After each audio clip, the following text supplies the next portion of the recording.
Almost everything I ever learned, I learned at home. Spelling and math facts and reading, I learned all of that at home.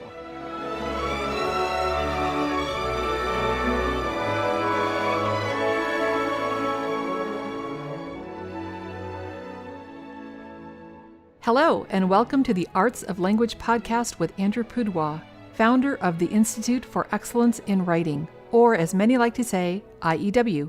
My name is Julie Walker, and I'm honored to serve Andrew and IEW as the Director of Marketing.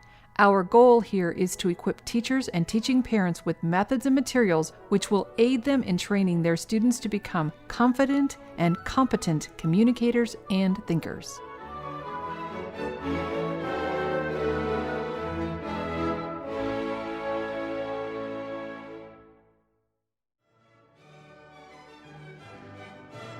Hi everyone, this week we're going to switch it up a bit and play for you the audio portion of one of our IEW webinars.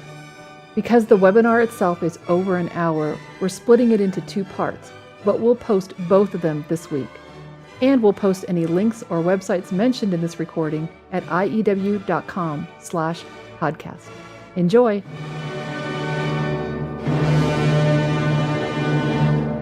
Well, good evening, everyone. This is Andrew Pudewa, and I am at our IEW headquarters in eastern Oklahoma, and I welcome you all to one of our special summer webinars on spelling in the brain.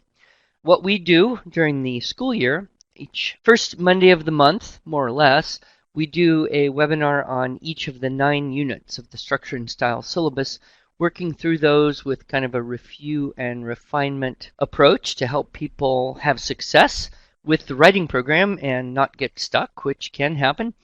But during the summer, we try to do a few special things. We had Carol Topp in to talk about entrepreneurship at the beginning of the summer. And here we are in July, and it was suggested that we do one on spelling in the brain, and we've had a really great response, a good turnout, and so I welcome you. There is a video of this talk available, or not this exact talk, but one similar to it, on YouTube, and you can watch that at your leisure. And there's also a handout for the conference talk that I do called Spelling in the Brain that has bullet point outline to what we're going over this evening.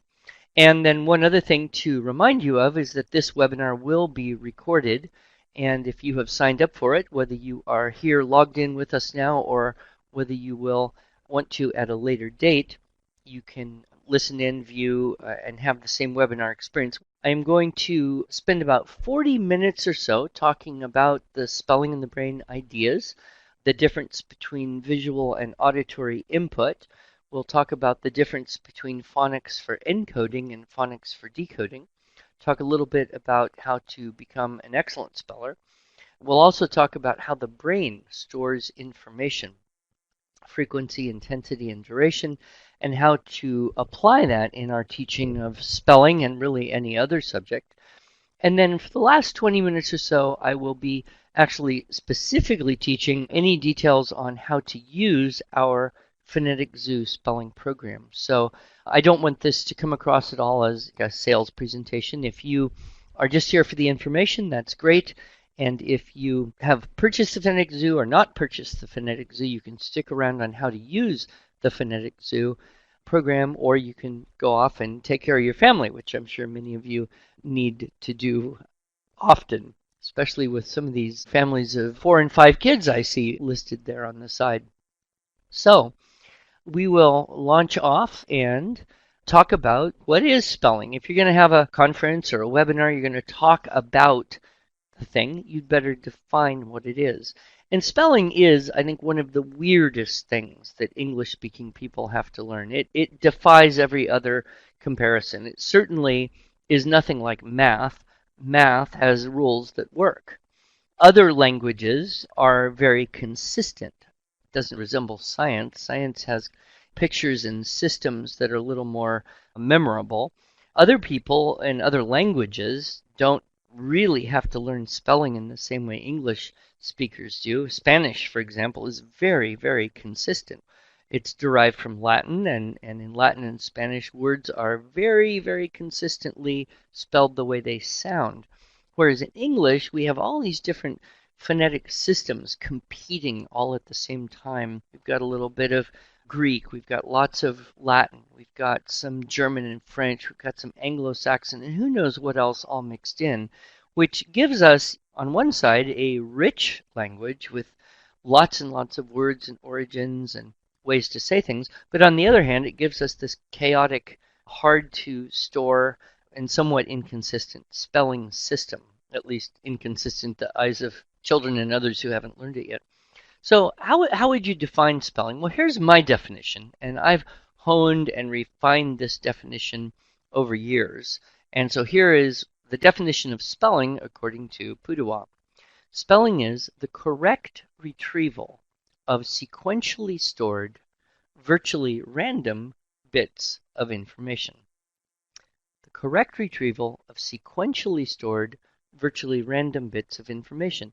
So usually I would ask, in this sentence, in this definition I provided for you, what would you consider to be the most important word? Say the key word, the word that would help you become a better teacher of spelling. Because there's a lot of options, and you may like to type in your opinion, what you think is the key word. I mean, some people say correct. Well, of course, correct. Retrieval, that's key. I mean, if you can't get it out, you can't use it. Random, yes, definitely. That is a helpful one. Information, that's good. I would argue myself that sequentially is kind of the key idea, because that, more than any of the other words, defines the nature of what spelling is. So to spell a word correctly, you have to not only get all the letters out, you have to get them out in the right order, right? So I'm sure that some of you have seen this type of thing, right? GRIL, what is that likely? BAER, sorry. What is the child possibly trying to write right there? This last one is very popular, the I and E mix-up there. None of those are correctly spelled words, and yet we may see children writing those. So it kind of raises the question, if that's what's coming out of children's brain onto paper, why? They've never seen those, probably. There's never been an input of those, and yet that's what's coming out. And one of the things I have understood over my years of teaching spelling and writing and language and lots of things is it's very hard to get out of a brain something that isn't in there to begin with, right? It's very hard, if not impossible, to get out of a brain math facts if it doesn't have stored math facts. You don't get Chinese out of a brain that doesn't have Chinese. You don't get physics out of a brain that doesn't have physics stored. So guess what? In the teaching of spelling and the evaluating of children's spelling on paper, you don't get out of the brain correctly spelled words unless you get them in there to begin with. So the thing that's interesting is when you see a word, right, the input is simultaneous. It's global. It's all at once. In fact, I'm going to show you a word. Are you looking at the screen? I hope you're looking at the screen. Here's a word. Okay, now when that word appears on the screen, it appears there all at once. When a child looks at a word on a piece of paper, he sees the whole word. So the word is not being stored sequentially in the child's brain. There's a spatial storage, there's a visual, there's a global storage, but there isn't a sequential storage because you see it all at once, you see? So that's an interesting thing about the nature of visual input. However, when you hear a word, right? If I spell a word for you out loud, okay? EFFECTIVE. I am forced by nature to say it, and you are forced by nature to hear it one letter at a time. I can't spit the whole thing at you all at once. No, that's not going to work. So the idea then is that when you hear it sequentially. So visual input is global and simultaneous, whereas auditory input is sequential. And because spelling is a sequential activity, auditory input may be more effective for many children. Now, make a little caveat here. Not necessarily all children, right? But for some children. I would say most children, if they have difficulties with learning stuff, they're more likely to have visual difficulties than auditory ones. But there are a small number of children who are more auditorily confused than they are visually confused. And so this may not be true in their case. Or you've got children who have difficulties in both areas, and those are our beloved kinesthetic learners for whom we need to figure out maybe even a more multisensory way of storing the information. But the idea then is that the visual input, which is simultaneous, doesn't give sequential storage of information, and the auditory input is sequential. Does that kind of make sense to everyone? I am a pretty good speller, and I don't credit the Los Angeles Public School District where I grew up. I would credit my mom because my mom taught me to spell. Kind of like that book, Everything I Ever Needed to Know I Learned in Kindergarten. Well, in my case, I would say almost everything I ever learned, I learned at home. School was for other reasons, learning to survive the social environment, perhaps a few other types of things you can't do. But in terms of things like spelling and math facts and reading and history and economics, I learned all of that at home after school. And one of the things I learned from my mother was spelling. So you remember the old system? You would get your spelling list on Monday, and then you're supposed to, quote, study, and then you would take the pretest on, say, Wednesday or Thursday. And if you got 90% on the pretest, well, you're good. You don't have to take the final test on Friday, which is a stupid method to begin with. But nevertheless, you probably noticed that the same kids would kind of always get, 90% or 100% on their spelling test on Friday, and the same kids would barely pass or not pass. And then, of course, next Monday, regardless of whoever passed or didn't pass or whatever the scores were, regardless, you get a new list on Monday. Well, I always got 100%, but again, I don't credit the school, I credit my mom because somehow, I don't know how, she got the spelling list. And she would drill me on this spelling list. And so we're chopping vegetables in the kitchen or riding in the car, sitting on the couch or folding the laundry, and she would drill me on spelling words, and she'd say, "Okay, Andy, the next word is special," and so I would try to figure that out, sound it out, special, S P, S P E S H I L, special. And she would say, well, pretty good guess, but it's a weird word. It might be like Italian or something because instead of SH, the CI says sh, right? And instead of special, like it sounds, you have to kind of think special, like speciality. Okay, try it again. All right, SPECAL.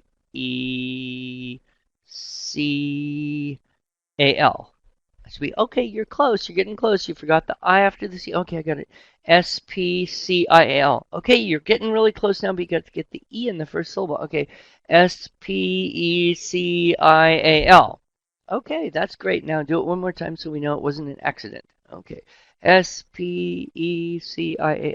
And she would just drill me on these words until I could say them all. And what's interesting is in this study method, there was no paper involved. No paper involved at all. It was just entirely verbal and auditory. And yet I knew, by the end of the week, I knew that I knew how to spell these words. So I'd go into class, grade 4 or 5, whatever it was, and the teacher would say, okay, children, the next word is special. You are all very special to me. Okay, great. So I sit there, go special. I know this. Okay. And I would whisper it to myself, SPECIAL. And I knew if I could say it, I could hear it. And if I could hear it, I could write it down. And if I could write it down correctly and do that with all the words, I could get 100%, which of course was the great goal in school, to make the teachers happy and get 100%. So that's how I learned to spell. Now the interesting question, of course, is where did my mother learn how to do that with me? Well, her mother did that with her. Well, how did her mother know how to do that? Well, because that is the method of study that was common in the one-room schoolhouse in rural Arkansas in 1905. And that was that children practiced their words verbally. In fact, there's been a big shift, if you look at it, from the way spelling was taught 100, 150 years ago to the way spelling is taught today. A shift from the auditory input, oral, the oral loop, the hearing speaking loop, to the printed page in the workbook or the worksheet or whatever. And so there's this big shift that happened over time from the auditory to the visual. And I believe that is one reason why it has become increasingly difficult to teach children to spell well over the course of the last several decades, is this burst of ability to produce copy paper, produce consumable workbook materials, all of this stuff. And so it's a shift from the ear to the eye, and that's not necessarily the best shift for most children. And so this idea, I kind of understood this. Now, I put one of my children in grade 3. I put her in a third grade classroom in a fairly, I would say, rigorous type of school.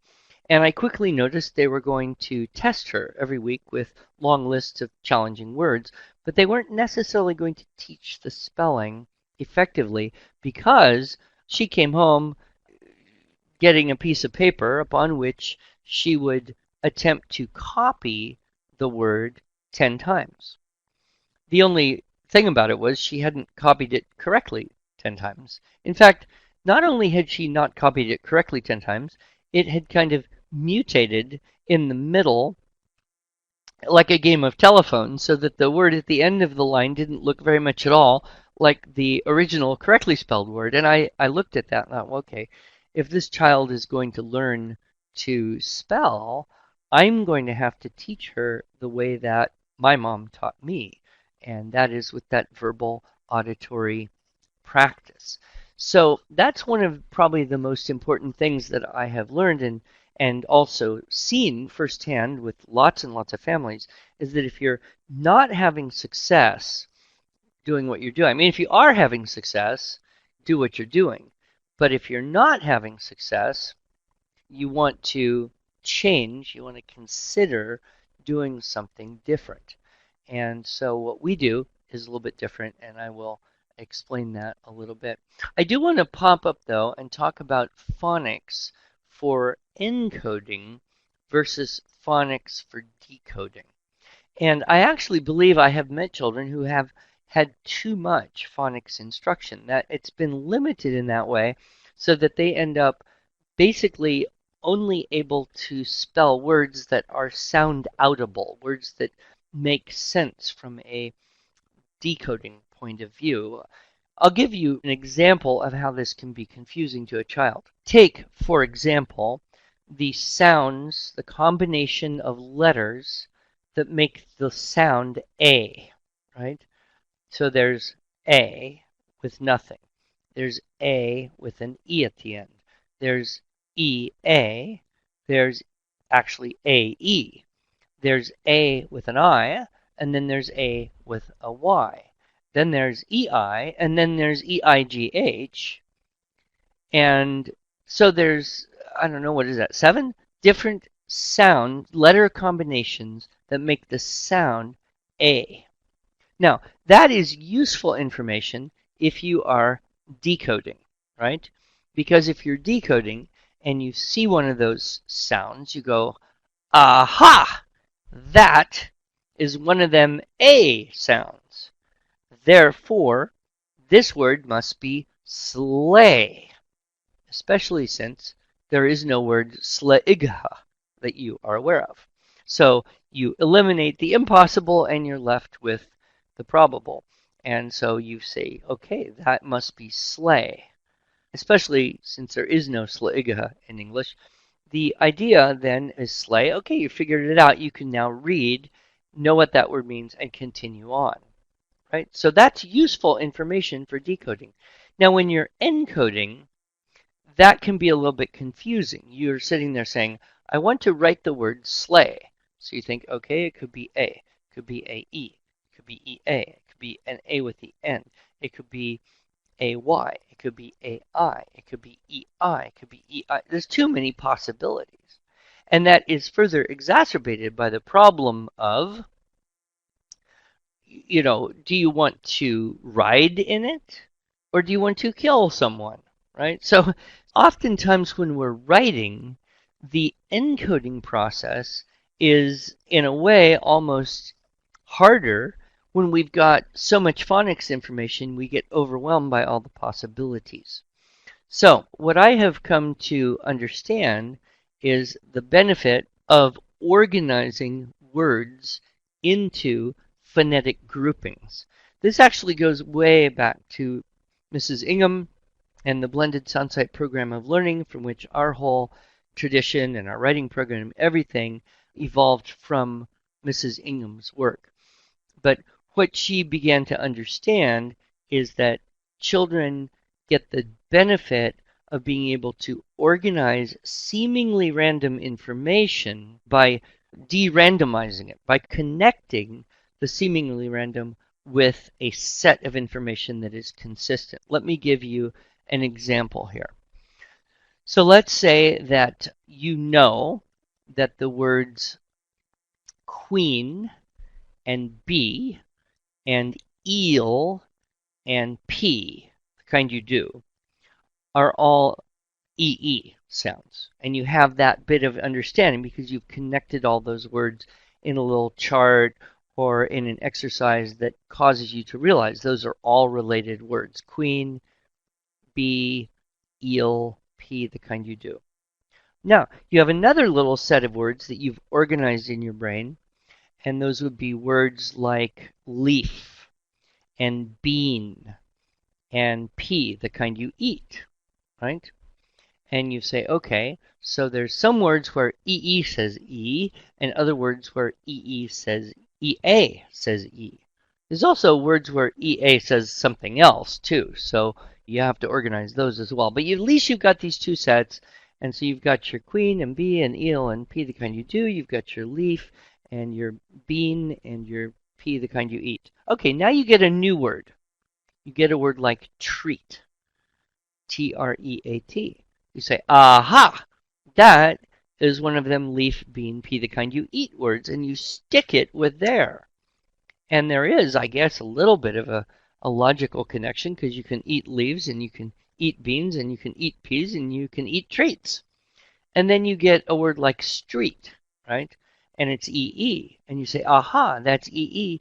And it goes with the queen and the eel and the bees in the street. And so you can put it there in your brain. So you actually can organize words in your mind by tool sounds. But what you need is a core grouping of words so that you can attach new words to it. Because if you just attempt to learn street and treat in isolation without a connection with other phonetic groups, it's totally random. I mean, there is no lexicological or logical reason as to why street is EE and treat is EA. Do you see? So what you want when you're teaching spelling is to be able to set up these core groupings and then use them to attach more words to it. And that's one thing that our Phonetic Zoo program is very much designed to do, and we'll get into that in a little more detail in a little bit. We do have to stop here because we're out of time for today. But because we don't want to leave you hanging too long, we'll go ahead and post the rest of the content later this week.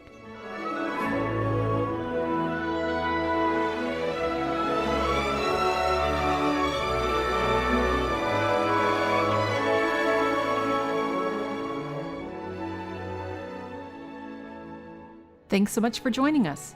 If you enjoyed this episode and want to hear more, you can subscribe to this podcast in iTunes or Stitcher, or just visit us each week at iew.com/podcast. Until then, on behalf of Andrew Poudois and the team at IEW, I thank you for the privilege of allowing us to partner with you on this educational journey toward better listening, speaking, reading, writing, and thinking.